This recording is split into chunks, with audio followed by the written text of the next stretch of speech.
Her grandfather tended to the garden like any retiree, until Sophia found a secret folder with photos and mysterious codes. Was he just a quiet old man, or a diplomat with a secret past? Discover the truth behind this fascinating story. Sophia watched her grandfather Albert through the kitchen window as he tended to the small garden at the back of the house. To anyone's eyes, he was just an ordinary 68-year-old man with his always well-combed grey hair and reading glasses hanging around his neck. But there was something different about him that morning. The 12-year-old granddaughter noticed how he suddenly stopped pruning the rose bushes, his gaze fixed on a distant point, as if he were reliving memories from a distant past. Curiosity had always been Sophia's strong point. Since she was little, she questioned everything and everyone, especially when she perceived that there was more to the story behind appearances. And her grandfather, her grandfather, was her biggest mystery.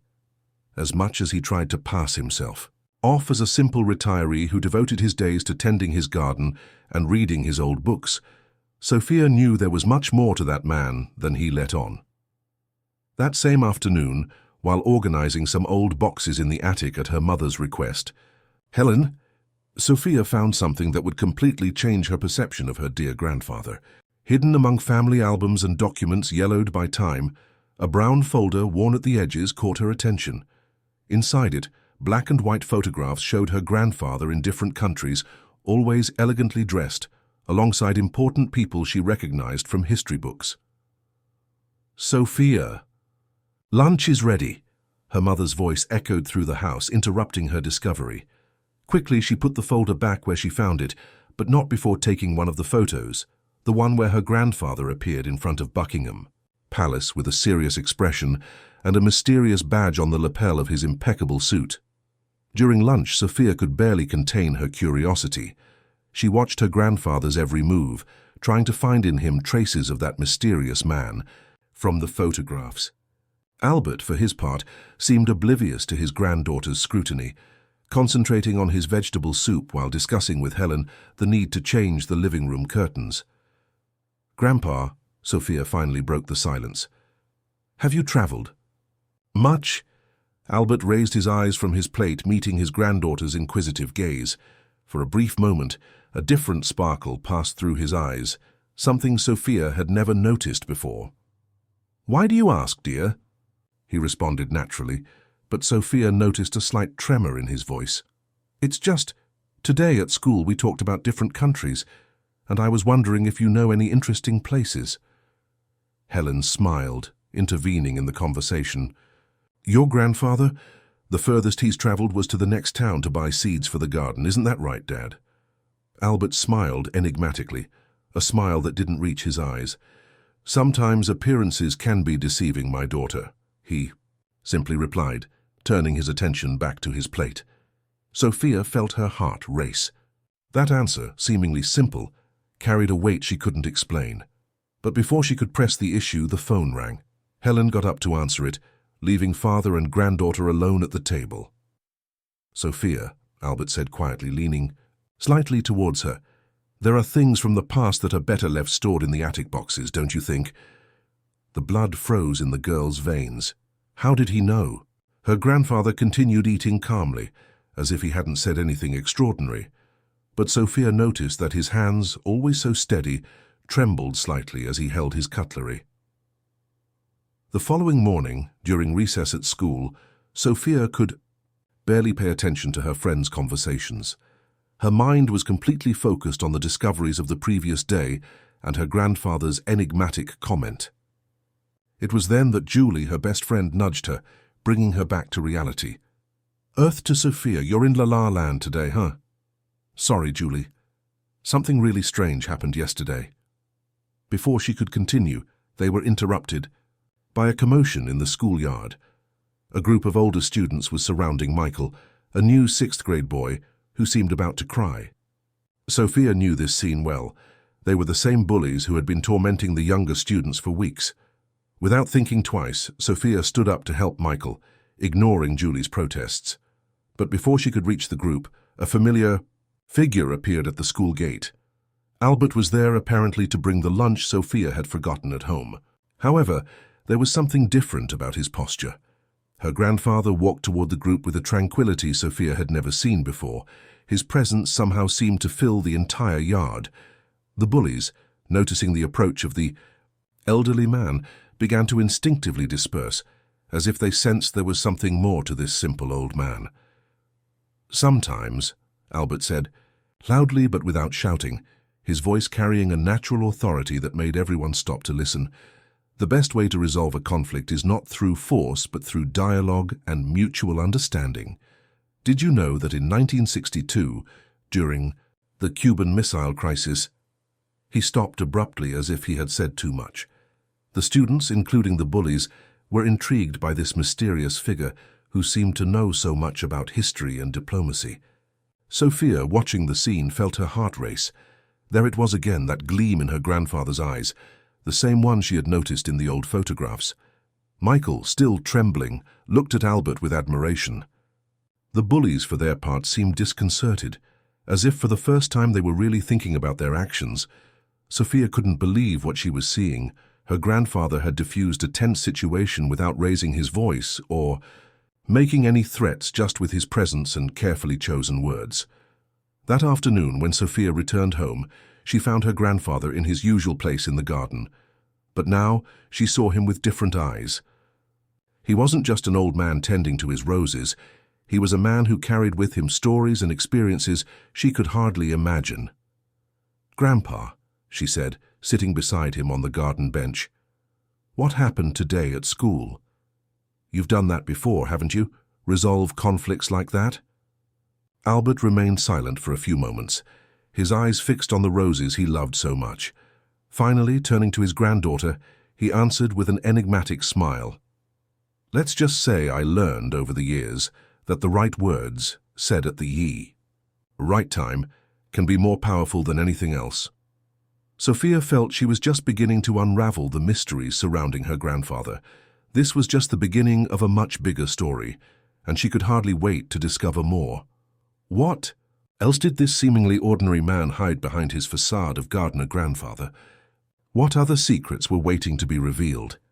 The incident at school had awakened Sophia's curiosity even more. In the days that followed, she began to pay attention to small details about her grandfather that had previously gone unnoticed. Like the fact that he talked to himself in different languages while pruning the rose bushes, or how he reacted peculiarly whenever international news came on television. On a particularly hot October afternoon, Sophia was doing her homework on the porch when an elegant black car stopped in front of the house. From it descended a distinguished lady with silver hair and impeccable posture, carrying an old leather briefcase. The most intriguing thing was that she didn't seem lost or in doubt. She walked with the certainty of someone who knew exactly where she was going. Albert, who was reading his usual newspaper, slowly lowered the periodical when he saw the visitor. Sophia noticed that her grandfather's hands trembled slightly, and for the first time since she had known him, she saw something. That seemed to be nervousness in his eyes. "Margaret," he said, rising with a formality Sophia had never witnessed before. "It's been a long time." The lady smiled, a smile that carried decades of untold stories. "Albert, my old friend, we need to talk." Sophia pretended to be concentrating on her math lesson, but her ears were attentive to every word. Her grandfather led the mysterious visitor inside the house, but not before giving his granddaughter a meaningful look, a look that clearly said, "Don't follow us." Naturally, this was exactly the cue Sophia needed to do just the opposite. Carefully, she approached the library window, where muffled voices discussed in perfectly fluent English, something she had never heard her grandfather speak before. "The 1975 files have been found, Albert." Margaret's voice sounded urgent. "They are looking for answers. The agreement you mediated." "That agreement was sealed and buried decades ago, Margaret."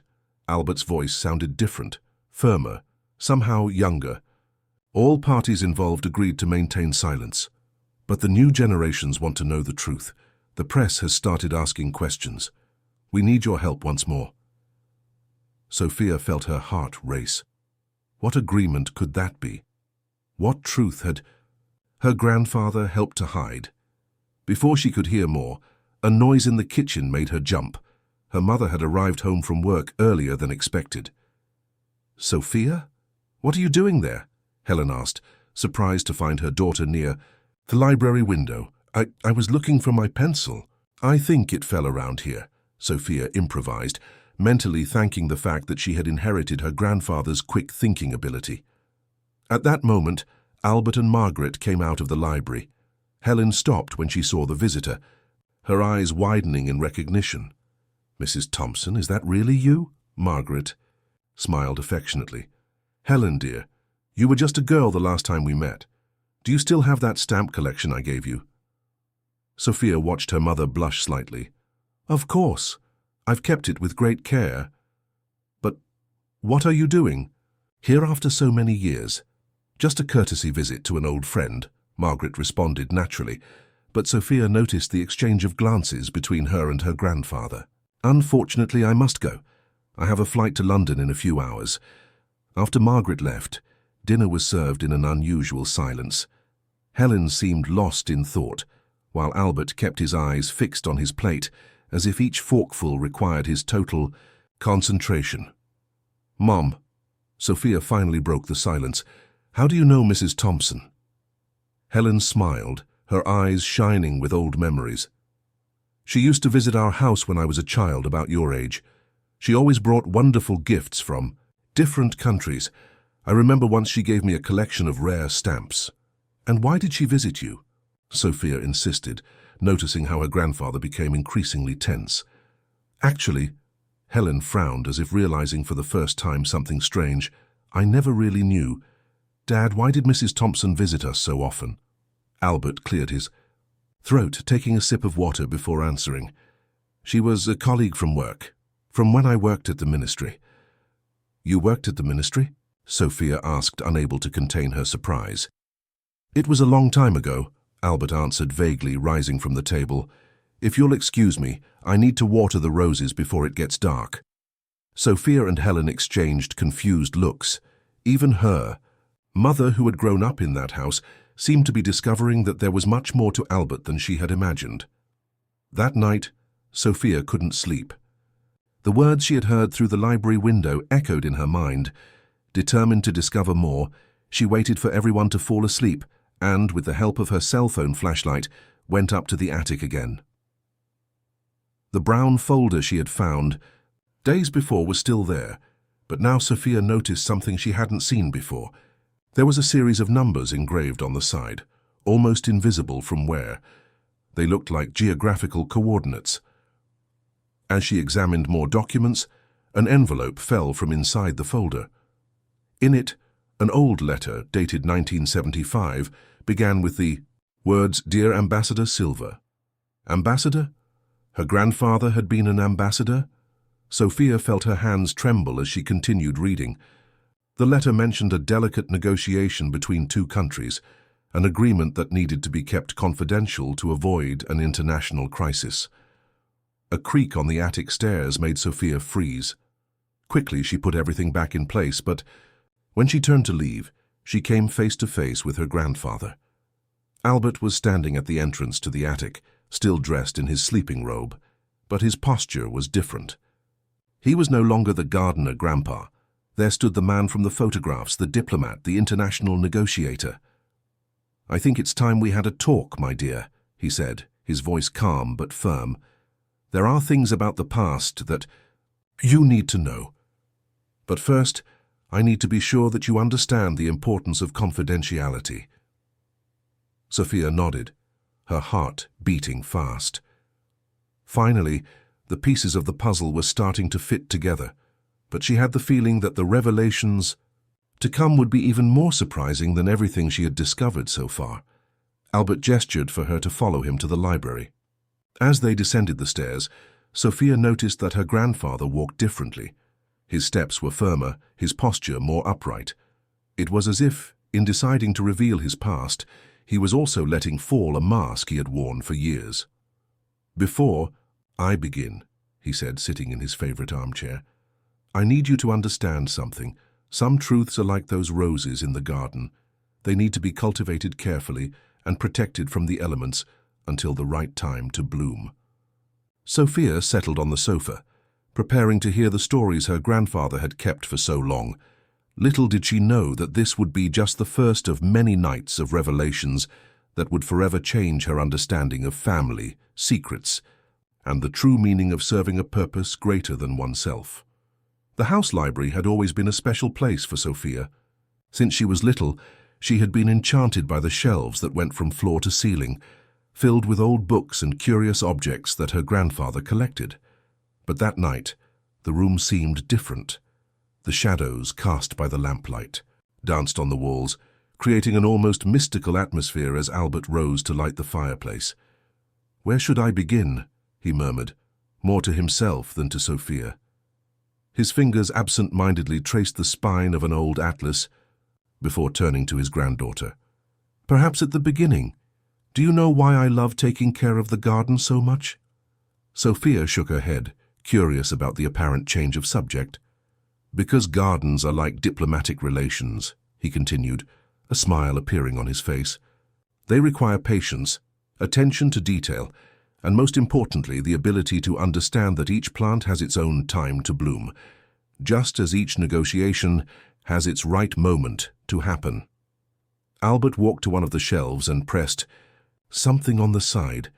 To Sophia's surprise, a secret compartment opened, revealing a carved wooden box with symbols she didn't recognize. "For 30 years, he began, carefully removing the box, "I served as a special type of diplomat, not the kind that appears in newspapers or gives interviews. I was what we called a crisis gardener, someone who worked behind the scenes, cultivating solutions to international conflicts before they became public." Sophia watched fascinated as her grandfather opened the box, revealing a collection of seemingly insignificant small objects, a golden paper clip, a worn hotel card, an old foreign coin. "Each of these items tells a story," he explained, picking up the golden paper clip. "This one, for example, held documents that prevented an energy crisis in Europe in 1978. No one besides those involved knew how close we were to an international collapse." "But how, Grandpa? How did you manage to do this without anyone knowing?" Albert smiled, his eyes shining with old memories. "True diplomacy, Sophia, happens away from the spotlight. In private gardens, in discreet cafes, in libraries like this one. Power is not in who speaks the loudest, but in who knows how to listen to the right whispers." He took a small album from inside the box and opened it. The photographs were different from those Sophia had found in the attic. These showed places she had never seen, exuberant gardens in different countries, and her grandfather, always elegant, talking with people in seemingly casual situations. "This garden," he pointed to, a photo, was where we negotiated a peace agreement between two countries that were on the brink of conflict. No one would imagine that, while we were apparently discussing the cultivation of rare orchids, we were actually establishing the foundations for a historic agreement. Sophia took the photograph, noticing the details. Her grandfather, younger, wearing a light-colored suit, talking with two men in an oriental garden. In the background, a small red bridge over a lake with koi fish. "Mrs. Thompson, was she also a crisis gardener?" Sophia asked, beginning to understand. "Margaret is one of the best," Albert confirmed. "She has a special talent for making the right people meet at the right time. It was she who recruited me a long time ago, when I was just a young professor of international relations." At this moment, a noise coming from upstairs made them both look at the ceiling. Helen had gotten up to drink water. Albert quickly put the box back in the secret compartment, but not before Sophia noticed an envelope, with an official seal that seemed recent. "Your mother doesn't know about my real work," he explained in a low voice. "I thought it would be safer that way. The fewer people who knew, the better it would be for everyone." "But why are you telling me now?" Albert sighed, sitting back down in his armchair. "Because sometimes the past doesn't stay in the past, Sophia. Margaret's visit today wasn't a coincidence. Something is happening, something that might bring to light secrets we've kept for decades, and you, my dear, need to be prepared." "Prepared for what, Grandpa?" Before he could answer, the house phone rang, making them both jump. Who would call? At that hour of the night? Albert looked at the antique clock on the wall, It was exactly 11:45 p.m. "Go to bed, Sophia," he said, his voice returning to the tone of the ordinary grandfather she had always known.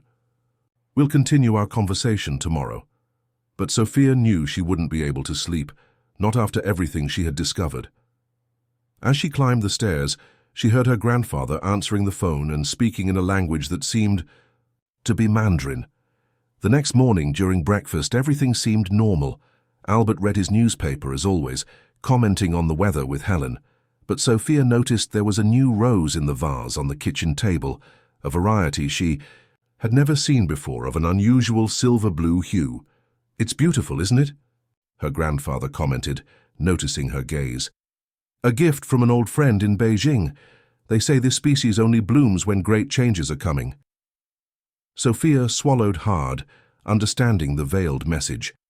Her grandfather was telling her that more revelations would come, and that they would be as extraordinary as that impossible.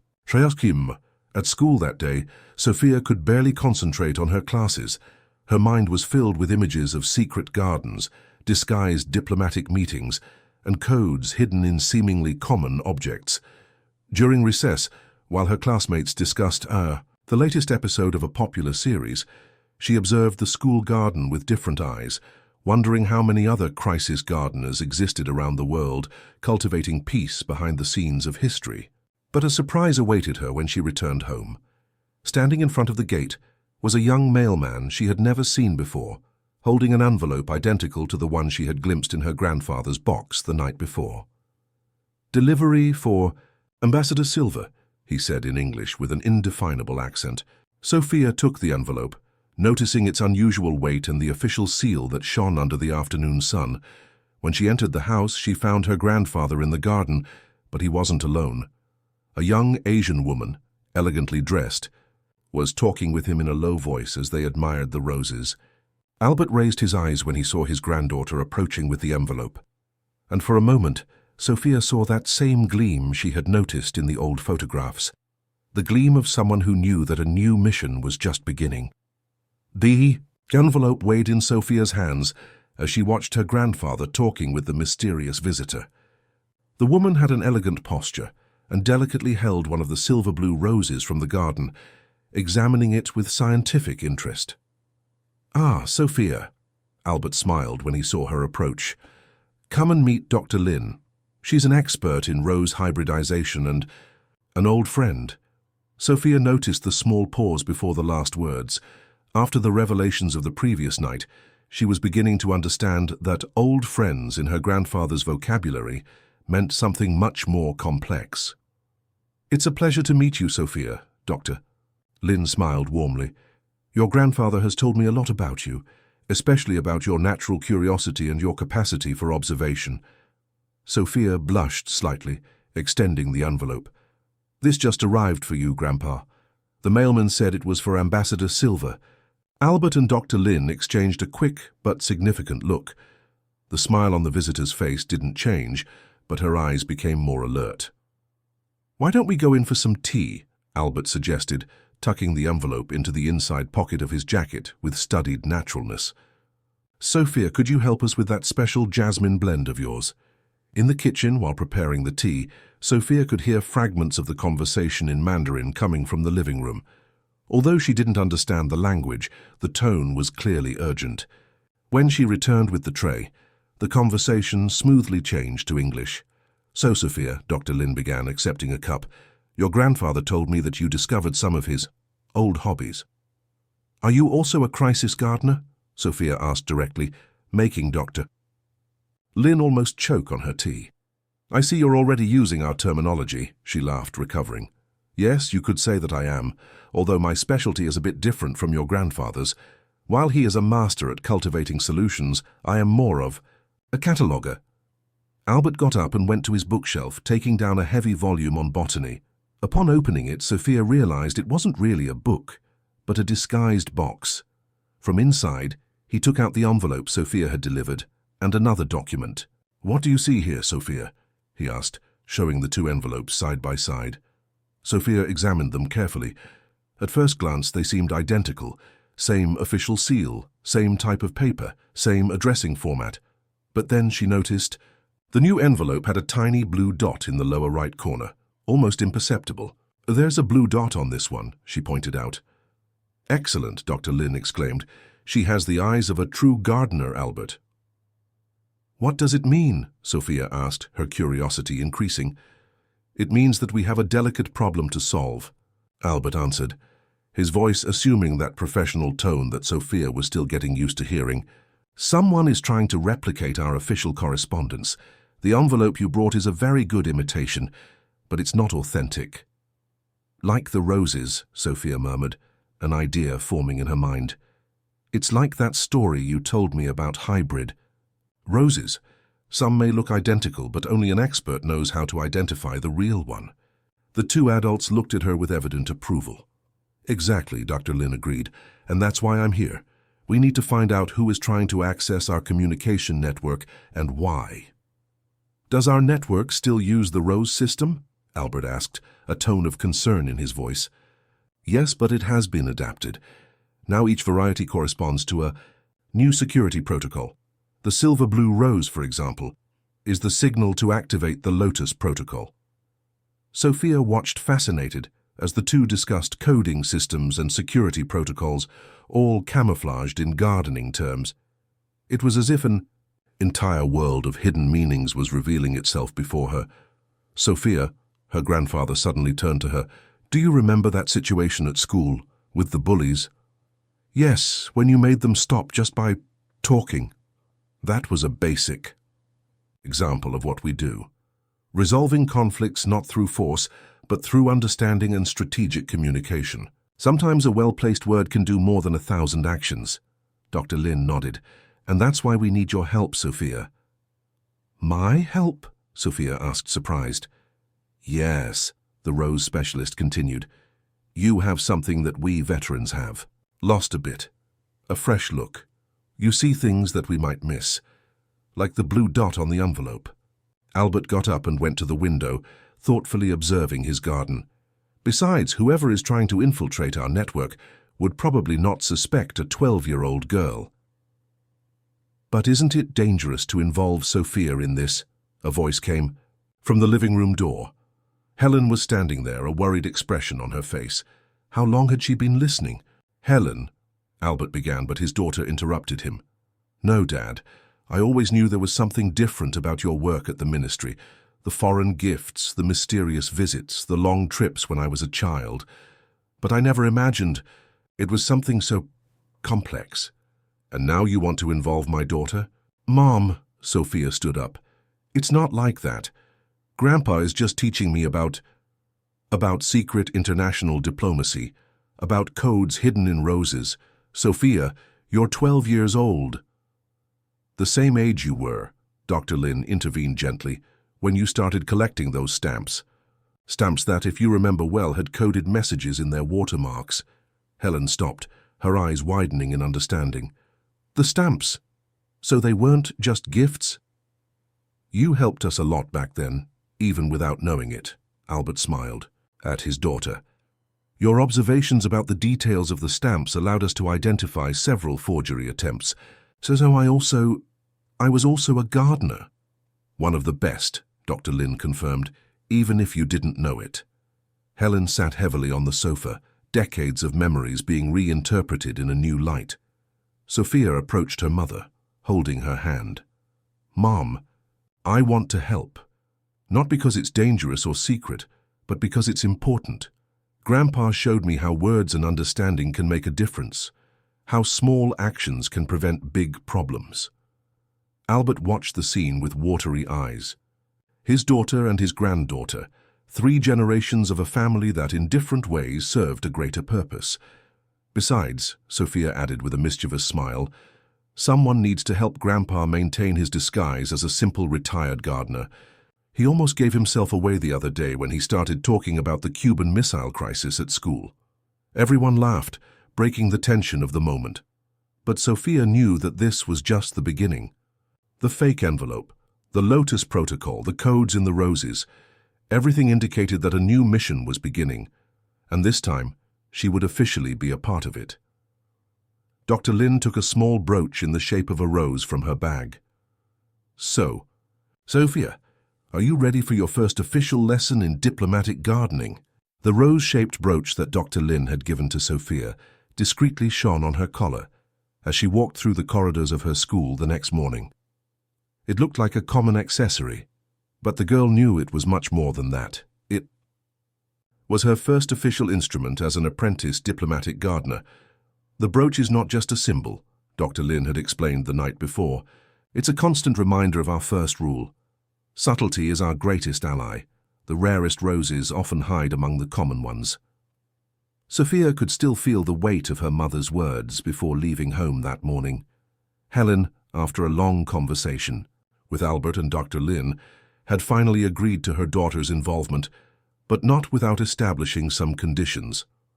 No missing classes or letting your grades drop, she had insisted, and at the first sign of anything, irregular, everything goes back to normal.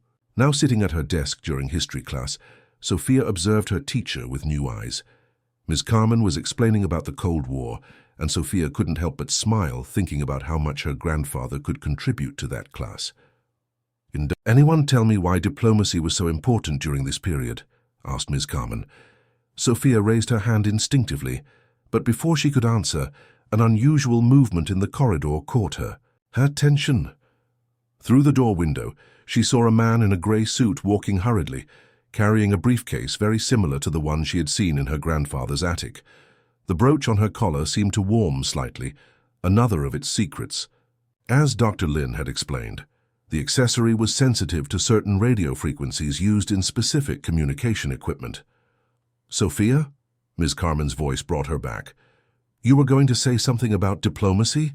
"Yes," Sophia responded, her mind working quickly. "I was going to say that sometimes the greatest diplomatic victories are those that no one knows happened." The teacher raised her eyebrows, clearly impressed with the answer. "Interesting. Perspective. Can you elaborate?" While Sophia explained her point of view, carefully using some of the concepts she had learned from her grandfather without revealing her sources, she kept an eye on the movement in the corridor. The man in the grey suit had disappeared, but her brooch was still warm. During recess, Sophia found a message on her cell phone. It was from an unknown number, but the text was clear. "The blue rose blooms twice. Library, botany section." In C. The library, among the dusty shelves of books about plants, Sophia found Dr. Lin pretending to read a thick volume on orchids. "Your first observation was accurate," said Dr. Lin without taking her eyes off the book. "The man in the corridor is Victor Peterson, a former diplomat who has shown a lot of interest in our gardens lately. Was he the one who sent the fake envelope?" "We suspect so, but we need proof, and that's where you come in." Sophia felt a chill in her stomach. What do I need to do? "For now, just observe. Peterson has a daughter your age, Catherine, who will start studying here next week. We want you to make her feel welcome." "That's it?" Dr. Lin finally closed the book and looked directly at Sophia. "Never underestimate the power of genuine friendship, Sophia. Sometimes building bridges is more important than discovering secrets." Topic. In the classroom, Sophia realized that her first official mission was much more subtle and complex than she had imagined. It wasn't about secret codes or hidden messages, but something much more fundamental: building trust. At the school exit, Albert was waiting for her, apparently absorbed in a conversation with the school gardener about pruning techniques. But Sophia now knew better. Her grandfather was never just talking about gardens. "How was your day?" he asked as they walked home. "Interesting," Sophia replied, carefully choosing her words. "I learned that sometimes we need to prepare the soil before planting the seeds." Albert smiled proudly. "Excellent metaphor. And speaking of preparation, I think it's time to teach you some languages. How about we start with Russian?" At home, Helen was waiting for them with a worried expression. "Dad, we have visitors." In the living room, Margaret Thompson was sitting elegantly, accompanied by a man whom Sophia immediately recognized, Victor Peterson. And at his side, a girl with red hair and green eyes timidly observed the environment. "Ah, Albert," Margaret smiled. Good that you've arrived. Victor is a great admirer of your work with hybrid roses. He and his daughter Catherine have just moved to the city and are looking for gardening tips. Sophia felt her brooch warm again, but kept her expression neutral, as she had learned. Her grandfather, always impeccable in his role, began an animated discussion about rose cultivation techniques in different climates. "Sophia," Margaret called softly, "why don't you show Catherine your room? I'm sure you have a lot in common." The two girls climbed the stairs in silence. In Sophia's room, Catherine immediately went to the window, from where there was a perfect view of Albert's garden. "Your grandfather has a very beautiful garden," she commented in almost perfect English, just with a slight accent. "My father says he is one of the world's greatest specialists in roses." "Yeah, he has a way with plants," Sophia responded casually, noticing how Catherine observed every detail of the garden with intensity. "You know," Catherine turned to her, "sometimes I wish my father was just a real garden enthusiast. Life would be simpler, don't you think?" Sophia felt her heart speed up. There was something in Catherine's tone, a mixture of sadness and complicity, that suggested she also carried her own secrets. "Not all gardens need to be complex," Sophia responded carefully. "Sometimes the most beautiful flowers are those that grow naturally." Catherine smiled, a genuine smile that lit up her face. "You're different from what I expected, Sophia. My father said your family would be interesting, but you seem just normal." "Normal is relative," Sophia shrugged, returning the smile. "Want to see my collection of books about flowers? I have some Russian titles you might like." As the girls leafed through the books talking about schools, music, and flowers, Sophia began to understand what Dr. Lin had said about the importance of genuine friendship. There, at that moment, they weren't daughters of diplomats or gardeners in training. They were just two 12-year-old girls discovering they had more in common than they imagined. Downstairs, the adults' voices continued their careful dance of words and hidden meanings. But in Sophia's room, a new form of diplomacy was blooming, as natural and true as the roses in her grandfather's garden. In the weeks following Catherine's arrival, Sophia's routine gained new contours. The two girls became inseparable at school, sharing breaks, group work, and secrets, some deeper than others. For their classmates, it was just another teenage friendship blossoming. But Sophia knew there were layers of complexity that no one else could see. "My father is different when he's in your garden," Catherine commented one afternoon as they did their homework on the porch of Sophia's house. "It's as if it's the only time of day when he really relaxes." Sophia looked up from her math notebook, observing her own grandfather who was carefully pruning the rose bushes. Victor Peterson was with him, the two absorbed in a discussion apparently focused on grafting techniques. "What did your father do before you moved here?" Sophia asked casually, following Dr. Lin's advice about asking simple questions and letting people talk. "He worked in international relations," Catherine responded after a brief hesitation. "But he never talks much about it. I just know that we traveled a lot and that suddenly we stopped. That's when he started to get interested in gardens." Sophia noticed how her friend nervously played with the necklace she always wore, a small pendant in the shape of an antique key. It was a gesture she made whenever the subject approached her family's past. In the garden, Albert was showing Victor a new variety of rose he had developed. Sophia noticed it was the same silver-blue rose that had mysteriously appeared weeks. "It's fascinating how some species can adapt to different environments," Victor commented, his Russian accent more pronounced when he was excited. "In Russia, we had to have special techniques to protect roses from extreme cold." "Sometimes," Albert responded enigmatically, "what seems like adaptation is actually a return to origins." Sophia saw Catherine slightly furrow her brow upon hearing this. It was as if Albert's words had touched on something familiar to her. "Cat," Sophia called softly, using the nickname she had created for her friend. "That necklace. It looks old." "It's a family heirloom." Catherine touched the pendant again. "My mother gave it to me before we left Moscow. She said that one day I would understand its true value." There was something in Catherine's voice that reminded Sophia of herself, discovering her grandfather's secrets. It was the same tone of someone carrying too many questions and too few answers. At that moment, Helen came out to serve lemonade, interrupting the girls' conversation. Sophia noticed how her mother, since discovering the truth about the family's past, had become more actively involved in the garden meetings. She served refreshments, commented on the weather, but her eyes were always alert, observing, analyzing. "Mr. Peterson," Helen smiled, offering a glass. "I heard you met Margaret Thompson at a botany conference in London." "Ah, yes." Victor accepted the drink, his face assuming a studied, neutral expression. "It was a memorable encounter." Sophia and Catherine exchanged glances. There was something in the way the adults spoke, choosing each word carefully, that made the two girls feel like spectators of a theatre play, where not all the actors knew the complete script. Later, when the two went up to Sophia's room, Catherine seemed thoughtful. "You know what's strange?" she said, sitting on the edge of the bed. "My father was never really interested in gardens before. It was only after that conference in London that he started with this, and then, suddenly, we moved here." Sophia felt her brooch warm slightly, a warning. Something important was about to be revealed. "And your mother?" she asked gently. "Did she like gardens?" "Mom." Catherine hesitated, her fingers automatically seeking the necklace. "She was passionate about cryptography.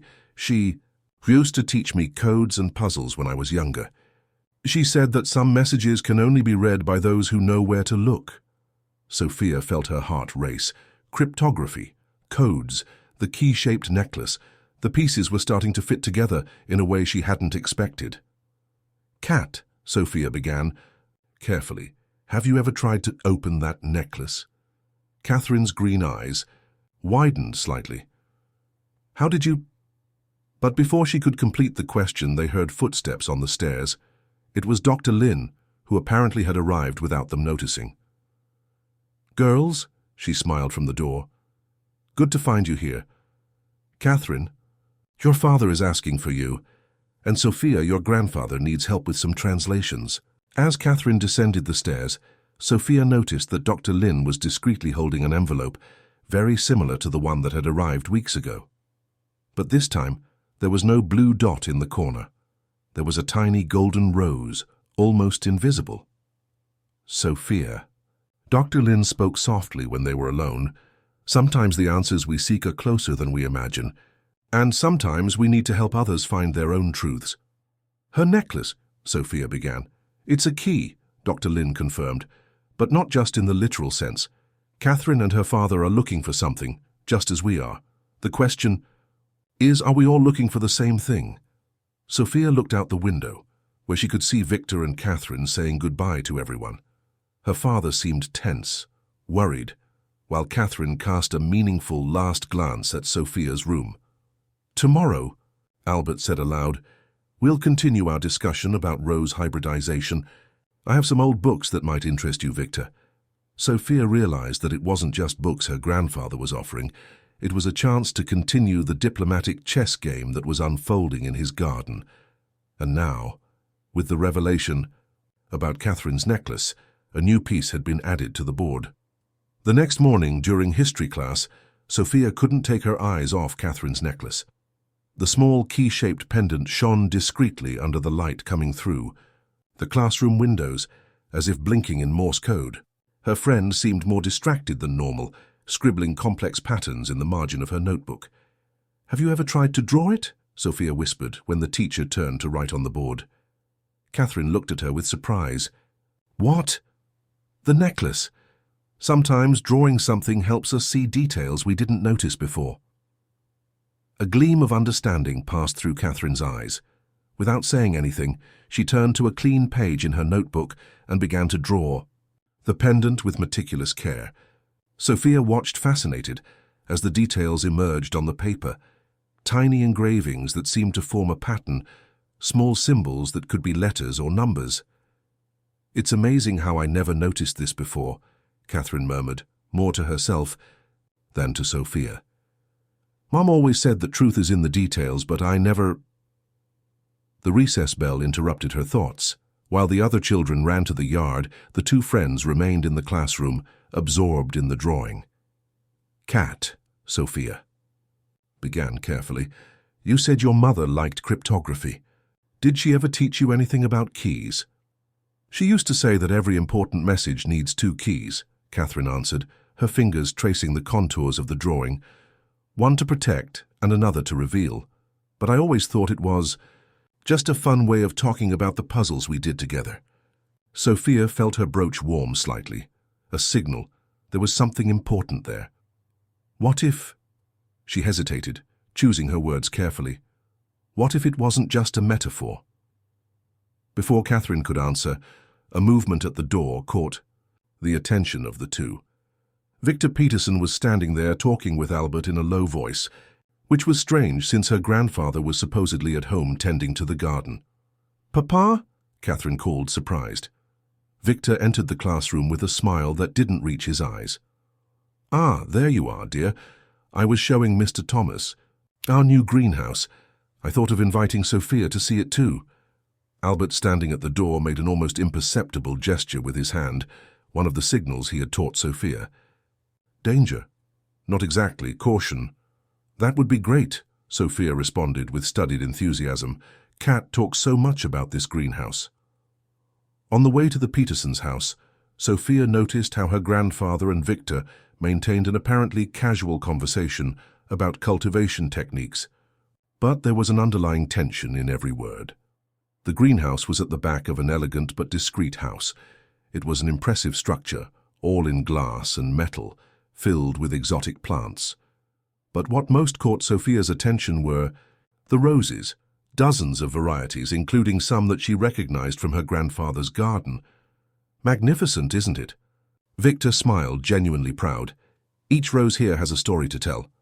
"Some stories are more interesting than others," Albert commented softly, examining a particularly rare rose. "This one, for example. I thought it only existed in very specific gardens." Victor tensed for an almost imperceptible moment. "Oh yes, it was a gift from a conference in London." Sophia and Catherine exchanged glances. There was that London conference again. "Girls," Albert turned to them, "why don't you explore a bit while I chat with Mr. Peterson about some grafting techniques?" Catherine guided Sophia to a more secluded corner of the greenhouse, where a small work table was covered with books and papers. "This is where my father spends most of his time," she explained. "Studying roses, making notes." Sophia examined the table discreetly. Among the botany books there was something familiar, an envelope very similar to the one she had delivered to her grandfather, but this one had a small golden rose in the corner. "Does your father also receive correspondence about roses?" she asked casually. "All the time," Catherine answered, but there was a hesitation in her voice. "But there's something strange. Sometimes he gets very nervous when certain letters arrive. And the other day I heard him talking on the phone about a lost key and incomplete codes." Sophia felt her heart race. The necklace, the envelopes, the codes, everything was connected somehow. "Kat," she said softly, "do you remember exactly when your mother gave you that necklace?" It was the night before she left for that business trip," Catherine answered, her eyes filling with tears. "She said it was very important that I never lose it, that one day I would understand." At that moment, a metallic sound echoed through the greenhouse. Someone had dropped a gardening tool. The girls turned to see Albert and Victor in a whispered and tense discussion. "It can't continue like this, Victor," they caught Albert's voice. "She has the right to know." "It's not that simple," Victor replied, running his hand through his hair in a nervous gesture. "If I tell her, if she finds out—" "What exactly should I find out, Papa?" Catherine asked, her voice trembling slightly. The silence that followed was deafening.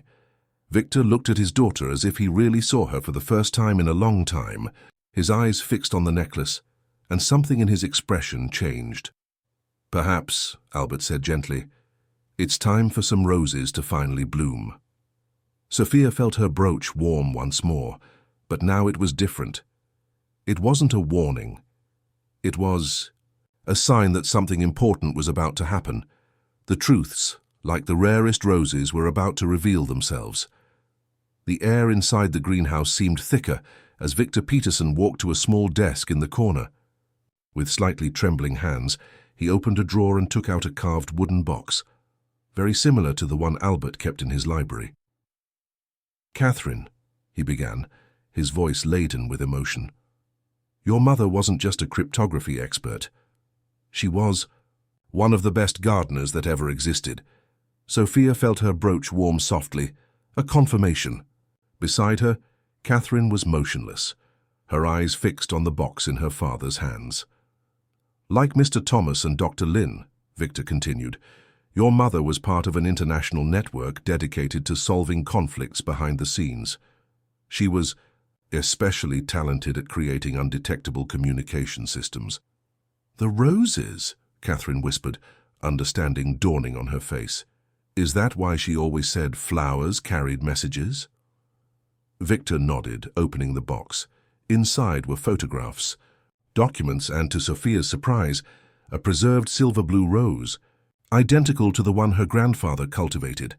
"This specific variety," Albert explained gently, "was created by your mother, Catherine. It was her signature system, her way of authenticating important messages." But then, Sophia couldn't contain her curiosity. "Why are there fake envelopes circulating with the same rose?"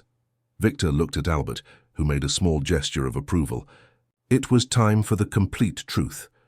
Because someone is trying to access the secret files your mother protected," Victor explained to Catherine. "Important documents about delicate negotiations, peace agreements, commitments between nations. She developed a brilliant system using 2 keys. One to protect and one to reveal," Catherine completed, instinctively touching her necklace. "Exactly," Victor smiled sadly. "What you carry is not just a necklace, dear. It's one of the keys to your mother's system. The other is hidden in Grandpa's garden," Sophia concluded, the pieces fitting together in her mind. "That's why you approached us." Victor seemed embarrassed. "At first, yes. When I realized that Albert Thomas had established himself here, cultivating the same roses your mother created, Catherine, I knew it couldn't be a coincidence. But then you realized that some things are more important than secrets," Albert completed gently. "Like family, like trust." Catherine was examining her necklace with new eyes. "But why did Mum never tell me? Why did we need to move constantly?" "Your mother wanted to protect you," Victor explained. "The less you knew, the safer you would be. But she also knew that one day you would be fundamental to completing her work. That's why the necklace." "And now?" Catherine asked, her voice trembling slightly.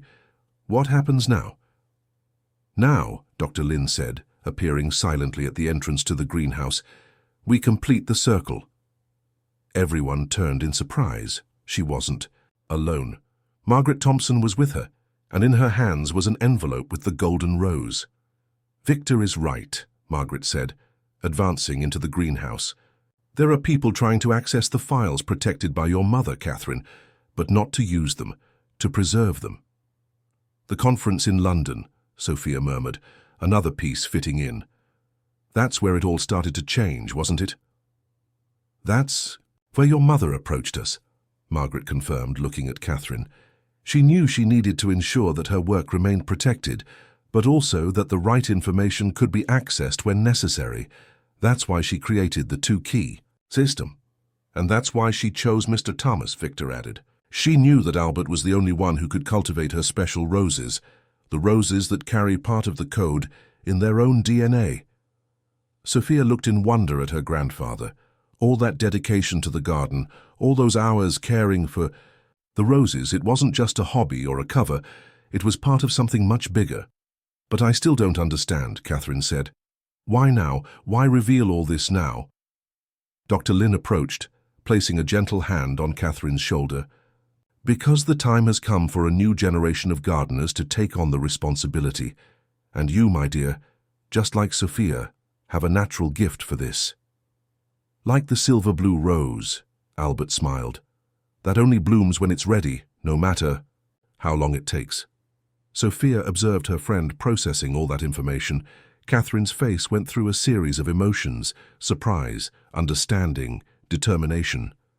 So, Catherine finally spoke, holding her necklace with renewed firmness. What do we need to do first?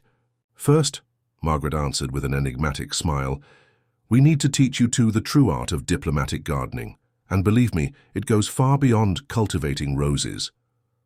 Victor approached his daughter, his eyes watery. Your mother would be so proud of you, Catherine. She always knew this day would come.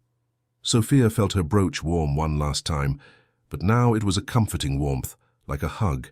She looked at her grandfather, who nodded discreetly.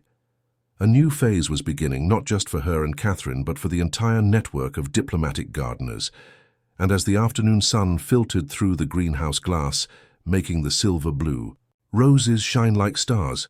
Sophia realized that some truths, like the rarest flowers, need the exact moment to bloom in all their beauty. Albert's library had been transformed. What previously seemed just a cozy room full of old books now revealed its true nature, a training center for young diplomats. The sliding bookshelves hid magnetic boards covered with notes, and the central table was filled with documents, maps, and carefully organized photographs. The first principle of diplomatic gardening, Margaret explained as she walked between Sophia and Catherine, is that everything has more than one meaning. Each flower, each color, each pattern can tell a different story, depending on how you look at it. The girls were sitting in comfortable armchairs, absorbing every word. On the table between them, Catherine's necklace rested next to a silver blue rose freshly picked from Albert's garden. Your mother, Dr. Lin continued, addressing Catherine, developed a brilliant system based on nature itself. She realized that just as each rose has a unique petal pattern, each important message could have its own genetic signature. That's why the fake envelopes never worked, Sophia deduced, her eyes shining with understanding. They could copy the appearance of the rose, but not its DNA. Exactly, Albert smiled proudly at his granddaughter, and that's why we need the two keys, one to verify the authenticity of the rose and another to decode the message it carries. Victor, who was near the window observing the garden, approached with an old folder. Catherine, I think it's time for you to see this. These are your mother's research diaries. With trembling hands, Catherine opened the folder. Pages and pages of meticulous notes were revealed, combining chemical formulas with sequences of numbers and detailed drawings of roses. It's like music, she whispered, her fingers tracing the notes. Mom always said that cryptography was like a musical score. Each note needs to be in the right place for the melody to make sense. And that's exactly why you two are so important, Margaret explained. Sophia, with your capacity for observation and empathy, and Catherine, with your natural understanding of patterns and codes. Together, you have exactly the skills needed to continue this work. But where do we start? Sophia asked, adjusting her brooch that was warming softly. At the beginning, Dr. Lin smiled, taking a small tablet from her bag. We're going to show you how roses can help us maintain world peace. The following hours were an immersion in a world the girls could hardly imagine existed. They learned how each variety of rose in Albert's garden corresponded to a different region of the globe, how the colors and arrangements of the flowers could transmit specific messages, and how the two-key system worked to protect crucial information. Look, Albert demonstrated, projecting a microscopic image of a petal from the silver-blue rose. Each microfiber of this petal contains a unique pattern, like a fingerprint. When combined with the code from the necklace, it's like a three-dimensional puzzle, Catherine exclaimed, her green eyes shining with excitement. Mom always made me solve puzzles in 3 dimensions. Now I understand why. Sophia watched, fascinated as her grandfather and Dr. Lin guided Catherine through the process of analyzing the rose. Her own brooch emitted small pulses of heat, as if responding to the discoveries. The brooch is also part of the system, Margaret explained, noticing Sophia's interest. It's a specially calibrated receiver to detect the unique frequencies emitted by authentic roses. Your mother, she smiled at Catherine, was brilliant at combining biology with technology. And now, Victor added softly, we need your help to complete her most important work. The girls looked at each other, feeling the weight of the responsibility that was being placed on their shoulders. The fake envelopes that have been circulating, Dr. Lin continued, are just the tip of the iceberg. Someone is trying not only to access the protected files, but also to replicate the entire system. That's why we need to act now, Albert completed, while we still have the advantage of true knowledge about how the system works. And that's where you two come in. Margaret smiled, taking 2 small new diaries from her bag, one green and one blue. As our newest gardeners in training, you'll have access to knowledge that very few people in the world possess. Sophia took the blue diary with reverence, feeling the symbolic weight of that moment. Beside her, Catherine hugged the green diary against her chest, as if she had finally found a tangible connection with her mother. "Remember," Albert said, his voice laden with seriousness, "the true power of diplomacy isn't in keeping secrets, but in knowing when and how to share the truth to create bridges of understanding." At that moment, a soft chime from the antique clock on the wall announced the late afternoon. Helen, who had remained silently observing from a corner of the library, approached with a tray of cookies and tea. "And sometimes," she smiled, "the best negotiations happen over a cup of tea and homemade cookies." As everyone helped themselves, Sophia noticed how her mother had a new gleam in her eye, the same one she now saw in Catherine. It was the gleam of someone who finally understood their place in a story much bigger than themselves. The sun was beginning to set, casting golden shadows through the library windows. In the garden, the silver-blue roses seemed to shimmer with a light of their own, as if they knew that a new era was beginning, an era in which 2 young gardeners would learn to cultivate not just flowers, but also peace and understanding between nations. The sun had barely risen when Sophia and Catherine arrived at Albert's garden that Saturday morning. It was the day of their first official mission as diplomatic gardeners in training, and anxiety made their hands tremble slightly as they adjusted their brooches. "Remember," Margaret's voice sounded calm and firm, "you were chosen not just for who you are, but for what you can become." The mission seemed simple at first glance. An international botany conference would be held at the city's botanical garden. Scientists and diplomats from various countries would be present, all apparently interested in a new species of rose that would be presented. But the real meeting, Albert explained, will happen behind the scenes. Representatives from 3 countries need to reach an agreement on water resource sharing, and they chose this event as cover. "Our function," Dr. Lin continued, "is to ensure that communication flows smoothly and that no external interference compromises the negotiations." Sophia and Catherine exchanged determined looks. After weeks of intensive training, they had learned to read the subtlest signals, to interpret every nuance of behavior, and most importantly, to work in perfect harmony. "The necklace and the brooch," Victor reminded them, adjusting his tie, "are your most important tools today. They not only validate messages, but can also detect interception attempts." Helen approached the girls carrying 2 small baskets of carefully arranged flowers. "Remember what you learned about the language of flowers. Each arrangement is a message in itself." At the botanical garden, the conference was in full swing. Scientists animatedly discussed hybridization and preservation of rare species, while photographers recorded the event. To untrained eyes, it was just another academic meeting. Sophia and Catherine, however, saw beyond appearances. Their brooches warmed subtly when they passed certain areas, indicating the presence of active communication equipment. Catherine's necklace seemed to pulse slightly near certain people. "There," Sophia whispered, discreetly indicating a man who was photographing the silver-blue roses with excessive interest. "The angle is wrong for botanical photos. And that woman," Catherine completed, "has passed through the same orchid section 3 times, but isn't really looking at the flowers." The girls moved through the garden with the naturalness of those just enjoying the event, but their eyes registered every detail, every suspicious movement. When a group of scientists began to get too close to the room where the real meeting would take place, they put into practice what they had learned. "Excuse me," Sophia approached the group with her most innocent smile. "Could you help us? We're doing a school project on photosynthesis, and wanted to know more about those flowers over there. While Sophia distracted the group with seemingly naive but technically complex questions about botany, Catherine discreetly checked their equipment with her necklace, which emitted an almost imperceptible glow when near listening devices. From the other side of the garden, Albert and Victor watched proudly as their daughters performed their first mission with the grace and efficiency of veterans. Margaret and Dr. Lin coordinated the operation from a distance, ready to intervene if necessary.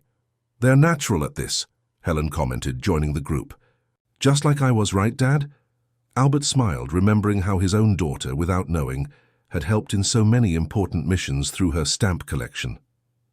The afternoon progressed, and the real meeting took place without incident, protected by the curtain of normality that the scientific event provided.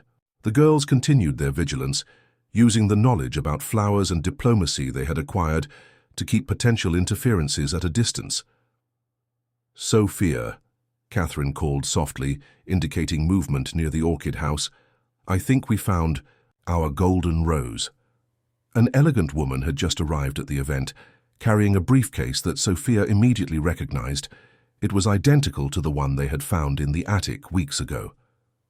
"It's time to use the Lotus Protocol," Sophia decided, touching her brooch 3 times in sequence, the signal arranged with the team. In a matter of minutes, like a perfectly choreographed dance, each team member assumed their position. Albert accidentally bumped into the woman, initiating a conversation about rare flower preservation techniques. Victor emerged from another side, offering his expertise on cultivation in extreme climates. The girls watched fascinated as the adults wove an invisible network of diplomacy and persuasion around the intruder. There was no confrontation, no accusations, just a masterful demonstration of how carefully chosen words and gestures could disarm any situation. At the end of the day, as the sun began to set over the botanical garden, the mission had been a complete success. The agreement between the countries was established, the espionage attempt was neutralized without alarm, and most importantly, 2 young gardeners had proven their worth. "Did you understand the true lesson of today?" Margaret asked, as everyone gathered in Albert's garden for a discreet celebration.